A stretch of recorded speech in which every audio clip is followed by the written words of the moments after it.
David Cramp se lit Semmelweis de Louis-Ferdinand Céline, 1924. Chassé, fuyant l'Autriche, il va trouver sa ville en pleine effervescence électorale. Dans chaque quartier, les groupes politiques s'organisent, vocifèrent, combattent.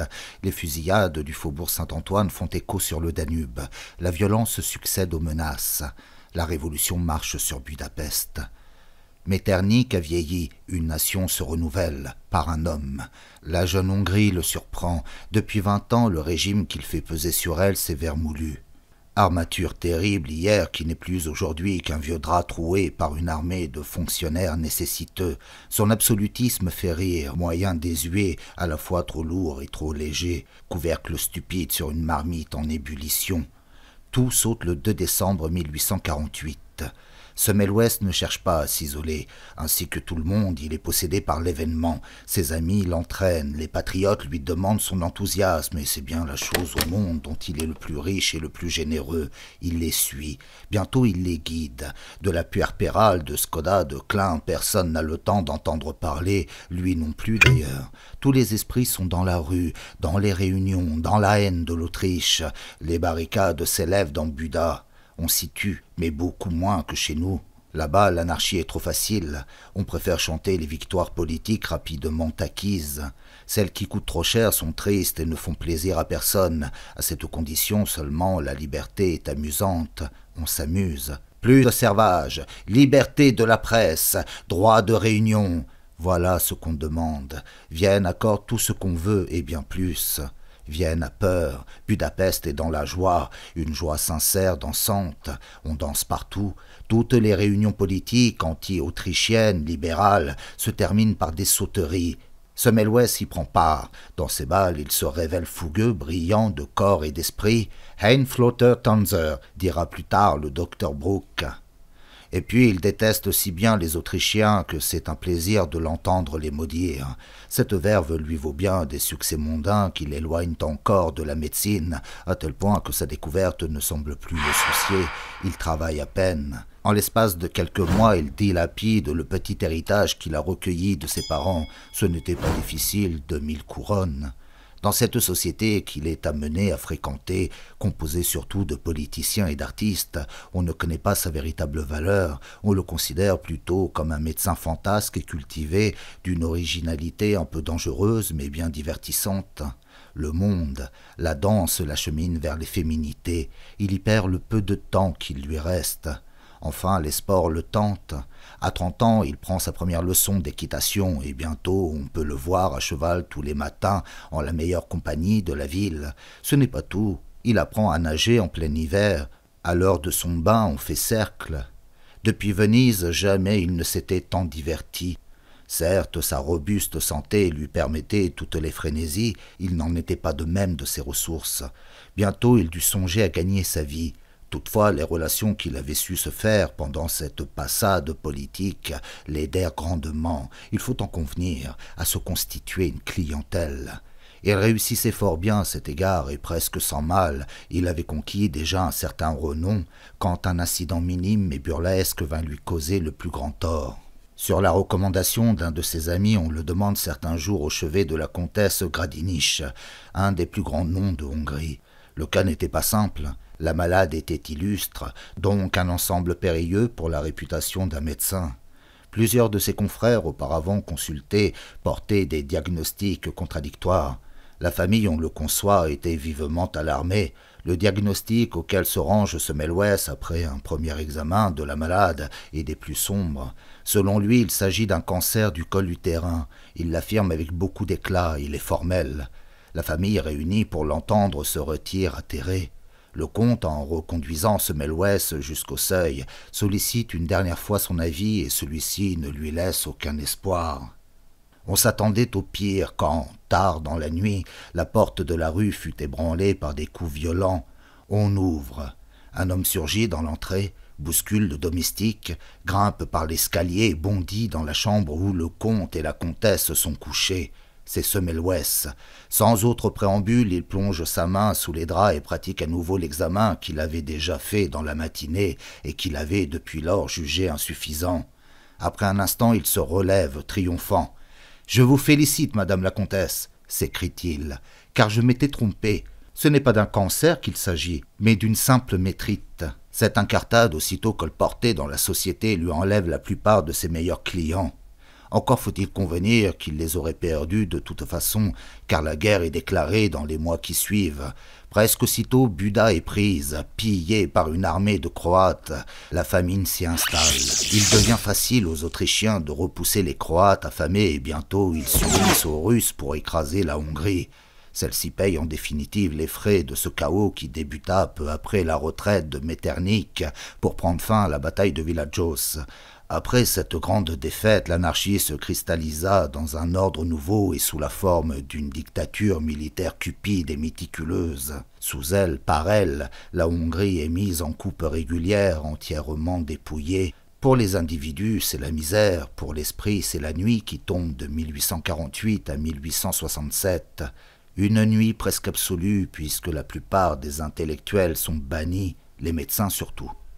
Balassa, recteur de l'université de Budapest, fut emprisonné et presque tous les professeurs durent partir en exil. Les journaux scientifiques eux-mêmes furent interdits. Le docteur Bujats, directeur de la Gazette médicale, dut s'enfuir en Suisse.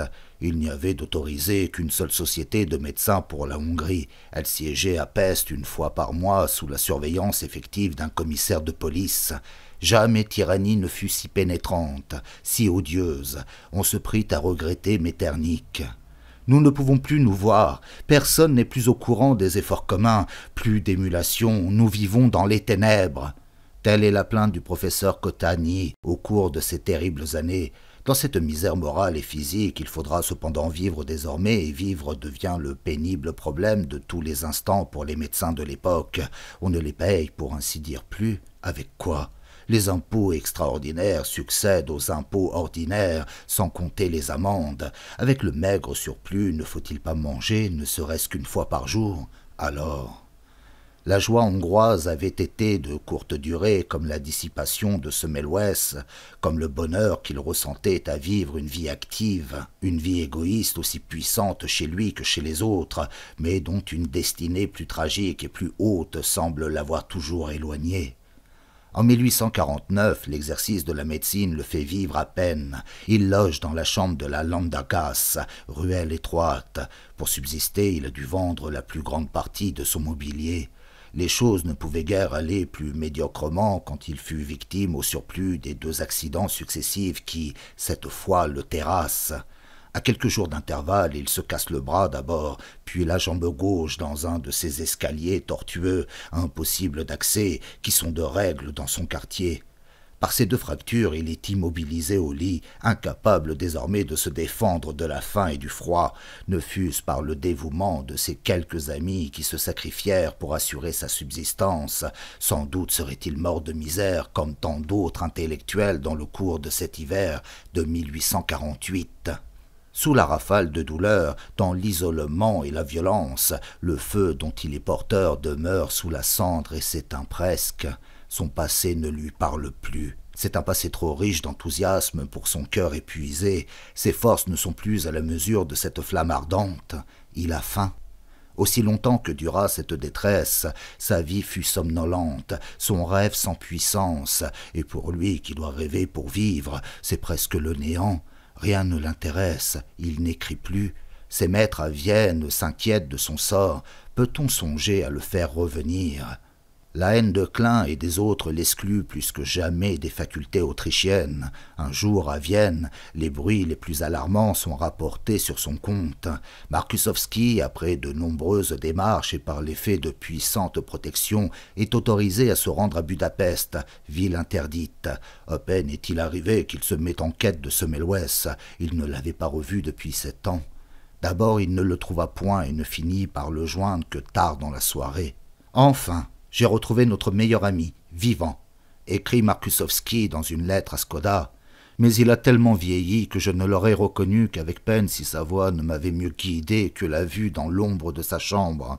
Une grande mélancolie est marquée sur ses traits, et je le crains pour toujours. Il m'a parlé de vous et du professeur Rokitansky en termes bien affectueux. Il m'a demandé sans détail sur votre vie et votre santé.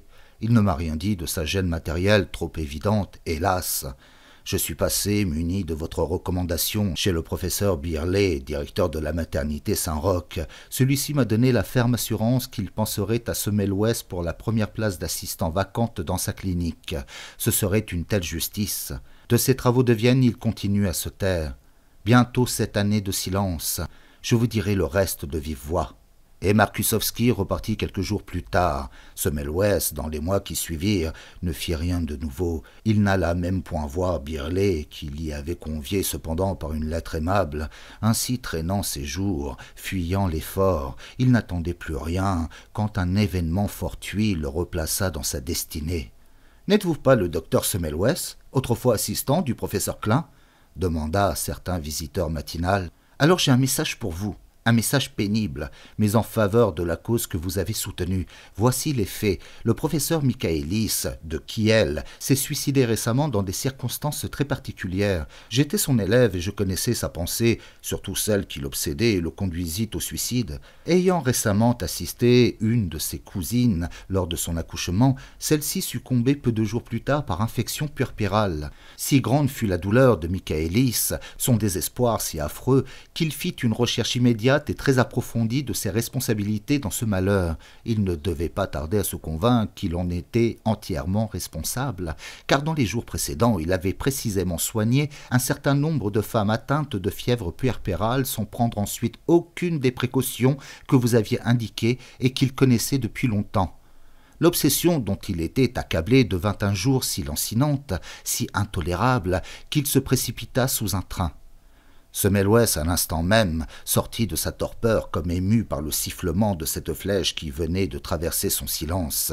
Sur le champ, il va faire une visite à Birley pour lui demander de reprendre une activité obstétricale. Birley était un brave homme, favorable à Semmelweis, mais qui ne se souciait pas de voir recommencer chez lui les histoires de la maternité de Vienne. Il l'accueillit donc bien, mais conditionnellement. « Vous m'êtes recommandé », lui dit-il, par le professeur Skoda, et cette protection suffit à vous garantir toute ma bienveillance. Toutefois, je ne puis, dans l'état actuel de notre maternité, vous offrir un emploi que pendant les 2 mois de vacances, juillet et août. Enfin, je vous demanderai de ne plus parler à mes élèves de ces lavages de mains au chlorure de chaux. Cela nous ferait le plus grand tort. J'ai d'ailleurs longuement pensé à ces mortalités effrayantes que vous observiez jadis chez Klein, et je vais, moi, vous en donner, je crois, la raison. Klein ne purgeait pas méthodiquement ses accouchés, ici. Docile par exception, Semmelweis pour une fois sut se taire. Il entra donc dans son petit service intermittent et là commença la rédaction de son livre capital, L'étiologie de la fièvre puerpérale. Cette mise au point des observations qu'il avait faites à la maternité de Vienne lui prit plus de 4 années. Il écrivait lentement, péniblement, dans le secret, pour ne point perdre ses modestes fonctions, pour ne point inquiéter le timide Birley dont il se savait surveillé. Cependant, comme aucun écho de sa découverte ne lui parvenait de l'étranger, il s'adressa une seconde fois, à 6 ans de distance, à ses fers, au grand Virchow, à bien d'autres, qui ne lui répondirent pas. « De tous les accoucheurs que je connais, écrivait-il alors, ce pauvre Michaelis est décidément le premier et le seul duquel je puisse dire qu'il a eu trop de conscience professionnelle. C'est vrai, et cela devint monstrueux lorsque, ayant envoyé dans un mémoire le résumé de ses travaux à l'Académie de médecine de Paris, celle-ci, par l'intermédiaire d'une commission sous la présidence d'Orfila, ne daigna non plus lui répondre. On ne sait pourquoi, les débats furent secrets. Pendant ce temps, les conditions matérielles et morales de son pays s'améliorèrent un peu, si bien que pour la première fois dans l'année 1855, il gagna une petite somme suffisante à ses besoins, 400 florins. Le temps passe. En 1856, Birley meurt. Semmelweis lui succède à la direction de la maternité Saint-Roch. Il semble être libre désormais d'avoir des initiatives obstétricales. Il faut dire qu'on le croyait endormi à jamais dans la crainte ou dans son erreur. On va être bien surpris de le retrouver plus agressif encore qu'à Vienne. Toutes ces initiatives ne furent pas heureuses, celles du début surtout. Exemple, cette lettre ouverte à tous les professeurs d'obstétrique, par laquelle il entreprit de rompre un silence de 10 années. Je voudrais bien que ma découverte se trouvât à être d'ordre physique, car on peut expliquer la lumière comme on veut, cela ne l'empêche pas d'éclairer. Elle ne dépend en rien des physiciens. Ma découverte, hélas, dépend des accoucheurs, c'est tout dire. Assassins, je les appelle tous, ceux qui s'élèvent contre les règles que j'ai prescrites pour éviter la fièvre puerpérale. Contre cela, je me dresse en adversaire résolu comme on doit se dresser contre les partisans d'un crime. Pour moi, il n'est pas d'autre façon de les traiter qu'en assassins, et tous ceux qui ont le cœur à la bonne place penseront comme moi. Ce n'est pas les maisons d'accouchement qu'il faut fermer pour faire cesser les désastres qu'on y déplore, mais ce sont les accoucheurs qu'il convient d'en faire sortir, car ce sont eux qui se comportent comme de véritables épidémies, etc. Si ces vérités n'étaient que trop urgentes, cependant il était puéril de les proclamer sous cette forme intolérable. La haine soulevée par ce pamphlet ne fut que l'écho amplifié de celle dont il avait éprouvé la violence 10 ans auparavant à Vienne. Dans cette ville opprimée, plongée dans une ambiance de consternation où il semble que les mesquineries, surtout d'ordre médical, devaient faire silence naturellement, il n'en fut rien. À l'hôpital même, dont Semmelweis était devenu le médecin-chef, il se découvrit tellement de bassesse, tellement de vilainie professionnelle, que ses prescriptions contre la fièvre puerpérale, volontairement, ne furent jamais observées. Il semble même qu'on infecta des accouchements pour l'affreuse satisfaction de lui donner tort. Ceci n'est pas une simple assertion, car on peut remarquer que sous la direction du vieux Birlet, il ne mourait à la maternité Saint-Roch que 2% des accouchés par puerpérale, tandis qu'avec Semmelweis, les statistiques remontent à 4% en 1857, puis 7% en 1858, enfin 12% dans l'année 1859. Il y a des horreurs qu'on n'imagine pas. Par exemple, cette lettre d'un conseiller municipal de Buda au professeur Semmelweis par laquelle la ville se refuse absolument à solder les 100 paires de draps commandés par lui pour le compte de son hôpital. Achat inutile, déclare le conseiller, puisque plusieurs accouchements peuvent fort bien avoir lieu de suite dans les mêmes draps. Une hostilité totale, comme à Vienne naguère, s'oppose dès lors à toutes ces décisions. Il ne lui reste qu'un seul ami à la suite de cette désertion de toutes les sympathies sur lesquelles il comptait. Cet ami ne possède, hélas, aucun appui officiel, mais il est jeune, actif et généreux. C'est le docteur Arnett. La cause de Semmelweis l'enthousiasme. Il veut aller jusqu'à Paris pour la défendre et la faire triompher. De là, lui semble-t-il, toute idée reconnue valeureuse fait aisément son chemin dans le monde. Suivant son illusion, il voit la France comme la république des esprits aussi bien que des lois. Deux révolutions ne l'ont-elles point affirmé. Ensemble, ils rêvent d'expériences officielles auxquelles des grands maîtres de la science française donneront une sanction définitive. Avec bien de la peine, on finit par réunir l'argent nécessaire à cet audacieux voyage. Le passeport fut encore plus difficile à obtenir. Enfin, emportant le manuscrit de l'étiologie, Arnett dut se mettre en route le 13 mars 1858. Le 18 mars, selon certains auteurs. Note de l'auteur. Si l'on pouvait écrire l'histoire mystérieuse des véritables événements humains, quel moment sensible, quel moment périlleux que ce voyage. Mais il est aussi vrai que la durée et la douleur des hommes comptent peu, somme toute, à côté des passions, des frénésies absurdes qui font danser l'histoire sur les portées du temps. Aucun signe ne révèle à ceux qui le voient passer sur la route de Paris que ce voyageur pauvre, isolé, fils d'une nation subalterne, possède dans son bagage un rouleau d'écrits plus précieux que tous les livres secrets de toutes les Indes, qu'il est porteur d'une admirable vérité dont la simple lecture pourrait sauver chaque année des millions d'êtres humains, leur épargner d'infinies souffrances. Pour ses compagnons de diligence, c'est un voyageur pauvre, rien de plus. S'il parlait de ce qu'il sait, il ennuierait tout le monde. S'il insistait beaucoup, on le tuerait peut-être. La bonté n'est qu'un petit courant mystique parmi les autres et dont on tolère difficilement l'indiscrétion. Au contraire, contemplez donc la guerre en marche. Rien n'est trop doré, trop bruyant, trop immodeste pour elle. La gloire du général est celle qui se comprend immédiatement. Elle est éclatante, elle est énorme, elle coûte cher. Un grand bienfaiteur paraîtra toujours, bien qu'on dise ou qu'on fasse, un peu banal, d'une beauté un peu usée, comme celle de l'eau et du soleil. L'intelligence collective est un effort surhumain. À Paris, où Arnett resta quelques semaines, l'Académie consacrait précisément entre le 23 février et le 6 juillet 1858 un certain nombre de séances à l'étude des questions de la fièvre puerpérale. Arnett ne manqua pas de s'y rendre. Il fut déçu dans ses espérances quand il comprit à quel point on voulait ignorer la vérité dans ce milieu, et surtout quand il eut entendu le plus célèbre accoucheur de son temps, Dubois, résumer l'opinion de la savante assemblée au cours d'une regrettable communication. Cette théorie de Semmelweis qui, on s'en souvient peut-être, provoqua de si violentes polémiques dans les milieux obstétricaux, tant en Autriche que dans les autres pays, semble être aujourd'hui tout à fait abandonnée, et même dans l'école où on la professa jadis. Peut-être contenait-elle quelques bons principes, mais son application minutieuse présentait de telles difficultés qu'il eût fallu, à Paris par exemple, mettre en quarantaine le personnel des hôpitaux pendant une grande partie de l'année, et cela d'ailleurs pour un résultat tout à fait problématique.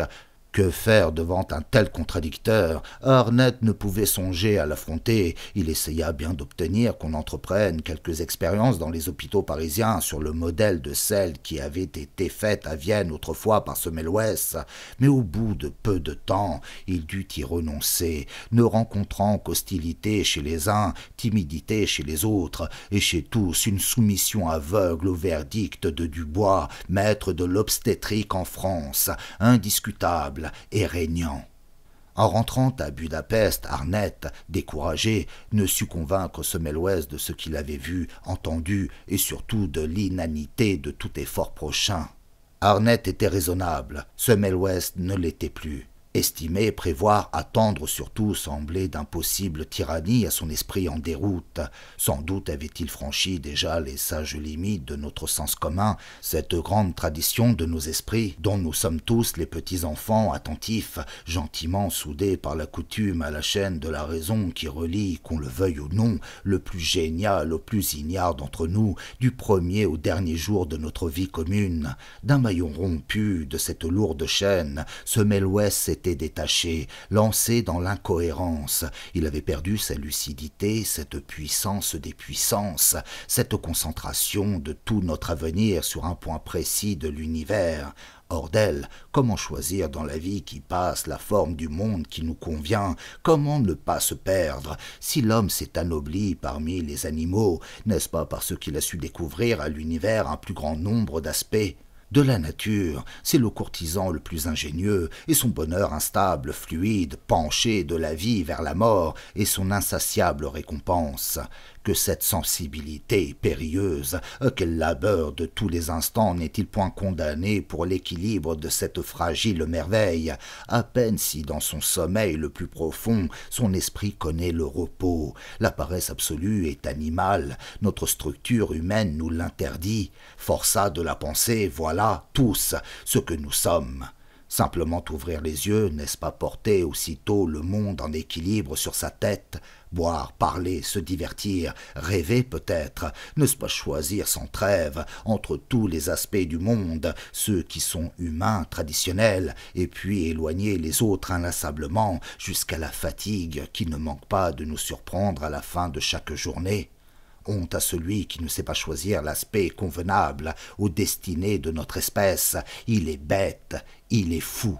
Quant à la fantaisie et à l'originalité dont notre orgueil se flatte, leurs limites, hélas, aussi sont précises, alourdies de discipline. Il n'y a de fantaisie permise que celle qui prend encore appui sur l'imaginaire granite du bon sens.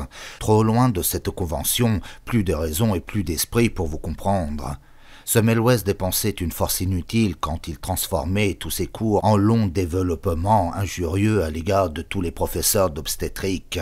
Il acheva de se rendre intolérable et inefficace en allant afficher lui-même sur les murs de la ville des manifestes dont nous citons un passage. Père de famille, sais-tu ce que cela veut dire d'appeler au chevet de ta femme en couche un médecin ou une sage-femme? Cela signifie que tu lui fais volontairement courir des risques mortels, si facilement évitables par les méthodes, etc. Sans doute l'eût-on, dès ce moment, relevé de ses fonctions si son épuisement progressif n'avait devancé cette rigueur inutile. Bientôt, en effet, les mots qu'il prononçait n'atteignirent plus leur objet et furent le plus souvent s'emporter. Son corps s'inclina dans une démarche nouvelle, saccadée. Il parut aux yeux de tous s'avancer en hésitant sur une terre inconnue. On le surprit en train de creuser dans les murs de sa chambre, à la recherche, prétendait-il, de grands secrets enfouis là par un prêtre de sa connaissance.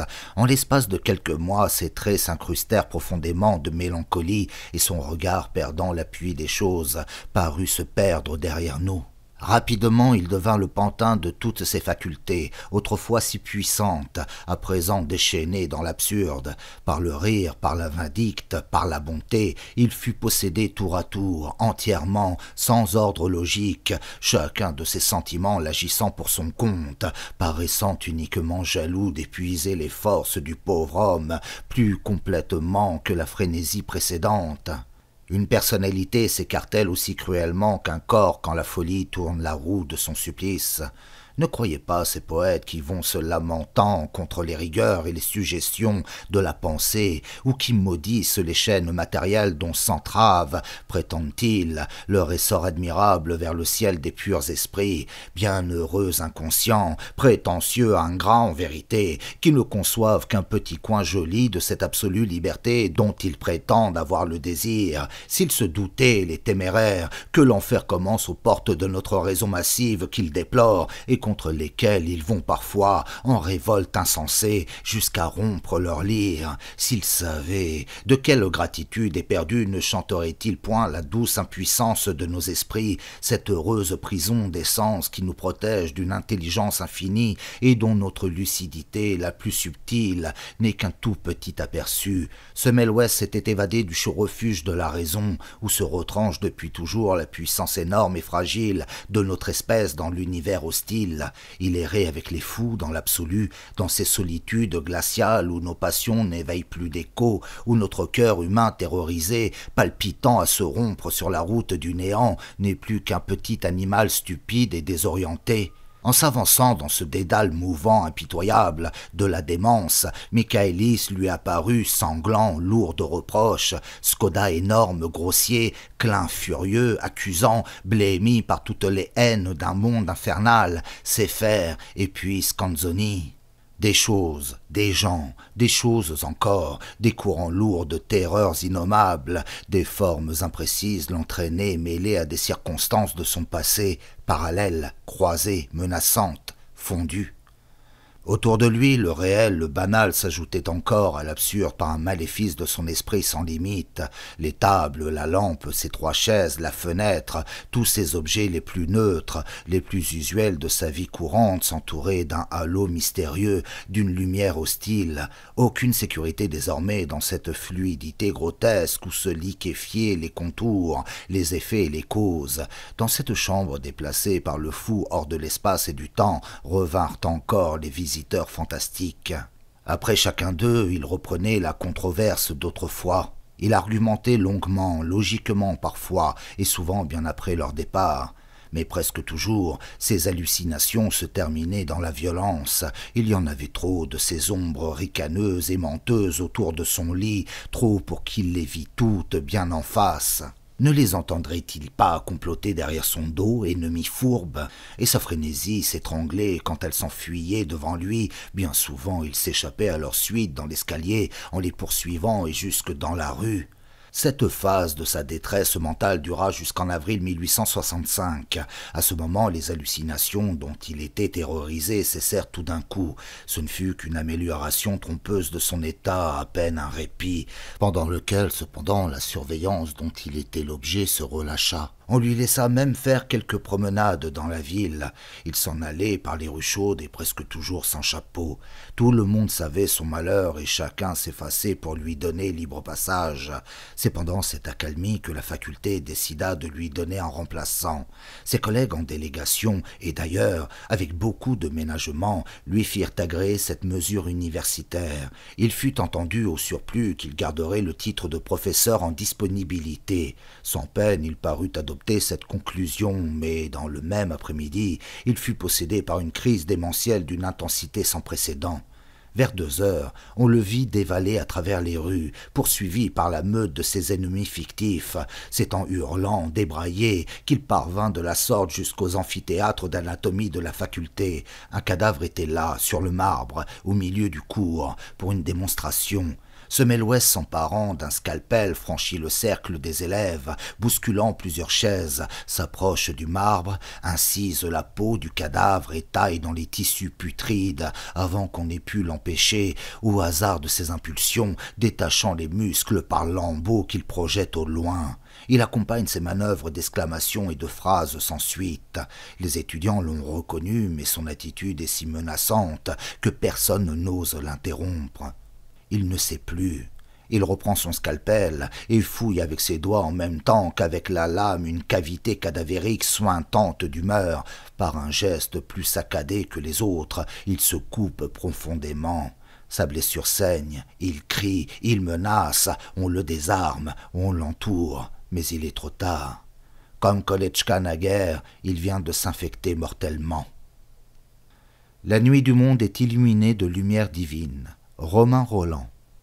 Skoda, prévenu de ce suprême malheur, prit aussitôt le chemin de Budapest, mais à peine était-il arrivé qu'il s'en retournait déjà, emmenant Semmelweis avec lui. Que de souffrance au cours de ce long voyage en diligence, quelle épreuve pour ce vieillard, et le pauvre Semmelweis blessé, délirant, dangereux peut-être. Quelles espérances s'attachait-il encore pour courir le risque d'une aventure aussi désespérée? Peut-être Skoda forma-t-il un instant le projet d'une intervention chirurgicale, mais il ne s'y arrêta point, car en arrivant à Vienne, dans la matinée du 22 juin 1865, Semmelweis fut conduit directement à l'asile d'aliénés. Sa chambre, qu'on peut encore visiter aujourd'hui, est située à l'extrémité d'un long couloir dans l'aile gauche des bâtiments. Il mourut là, le 16 août 1865, dans la 47e année de son âge, à l'issue d'une agonie de 3 semaines. Son vieux maître gravit avec lui ses dernières marches, les plus saccagées de la vie. À Skoda, cette triste maison était familière. Naguère, il en avait été l'un des médecins lorsque éloigné de l'hôpital général par mesure disciplinaire. Ceci s'était passé tout au début de sa carrière en 1826, à l'époque où Klein, le même, hélas, dont lui aussi avait été l'assistant, le fit reléguer dans cet asile d'aliénés, sous le prétexte qu'il fatiguait les malades par des percussions trop fréquentes. Au cours de ces 3 semaines, il évoqua sans doute l'harmonie étrange des troubles coïncidences. Peut-être aussi sa mémoire en garda-t-elle le secret trop douloureux pour son cœur, ainsi que le bonheur. La vengeance n'est jamais complète et cependant toujours si lourde qu'on est surpris. 20 fois le soir descendit dans cette chambre avant que la mort n'emportât celui dont elle avait reçu l'affront précis, inoubliable. C'était à peine un homme qu'elle allait reprendre, une forme délirante, corrompue, dont les contours allaient s'effaçant sous une purulence progressive. D'ailleurs, quelle victoire peut-elle attendre la mort dans ce lieu le plus déchu du monde? Quelqu'un lui dispute-t-il ces larves humaines, ces étrangers sournois, ces torves sourires qui rôdent tout le long du néant sur les chemins de l'asile? Prison pour instinct, asile des fous, prenne qui veut ces détraqués hurlants, géniards, hâtifs. L'homme finit où le fou commence, l'animal est plus haut et le dernier des serpents frétille au moins comme son père. Semmelweis était encore plus bas que tout cela, impuissant parmi les fous et plus pourri qu'un mort. Les progrès de l'infection furent assez lents, assez minutieux pour qu'aucune bataille ne lui fût épargnée sur la route du repos. Lymphangite, péritonite, pleurésie. Quand ce fut le tour de la méningite, il entra dans une sorte de verbiage incessant, dans une réminiscence interminable, au cours de laquelle sa tête brisée parut se vider en longues phrases mortes. Ce n'était plus cette infernale reconstitution de sa vie sur un plan de délire dont il avait été à Budapest l'acteur tyrannisé au premier temps de sa folie. Dans la fièvre étaient consumées toutes ses énergies tragiques. Il ne tenait plus au vivant que par l'élan formidable de son passé. Le 16 août au matin, la mort le saisit à la gorge. Il étouffa. Des senteurs putrides envahirent la chambre. Vraiment, il était temps qu'il s'en allât. Mais il s'acharna dans notre monde aussi longtemps qu'on le peut, avec un cerveau impossible sur un corps en lambeaux. Il paraissait évanoui, perdu dans l'ombre, quand une dernière révolte tout près de la fin lui rendit la lumière et la douleur.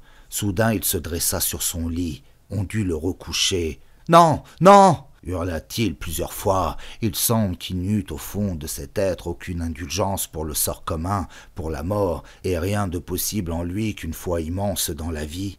On l'entendit appeler encore « Skoda, Skoda !» qu'il n'avait pas reconnu. Il entra dans la paix à 7 heures du soir. Conclusion. Voici la triste histoire de P.I. Semmelweis, né à Budapest en 1818 et mort dans cette même ville en 1865. Ce fut un très grand cœur et un grand génie médical. Il demeure sans aucun doute le précurseur clinique de l'antisepsie, car les méthodes préconisées par lui pour éviter la puerpérale sont encore et seront toujours d'actualité. Son œuvre est éternelle, cependant elle fut de son époque tout à fait méconnue. Nous avons essayé de mettre en relief un certain nombre de raisons qui nous paraissent expliquer un peu l'extraordinaire hostilité dont il fut la victime. Mais on n'explique pas tout avec des faits, des idées et des mots. Il y a en plus tout ce qu'on ne sait pas et tout ce qu'on ne saura jamais. Pasteur, avec une lumière plus puissante, devait éclairer, 50 ans plus tard, la vérité microbienne, de façon irréfutable et totale. Quant à Semmelweis, il semble que sa découverte dépassa les forces de son génie. Ce fut peut-être la cause profonde de tous ses malheurs. Vu le président de la thèse, Brindot, vu le doyen, Roger, vu et permis d'imprimer, le recteur de l'Académie de Paris, appelle. Excuse-moi, rien n'est gratuit dans la vie, alors s'il te plaît, clique sur j'aime, abonne-toi, laisse un commentaire, ou mieux, achète mon bouquin, il est pas cher, 12 € et toujours disponible sur Amazon. Bon, maintenant, c'est bon, on peut continuer.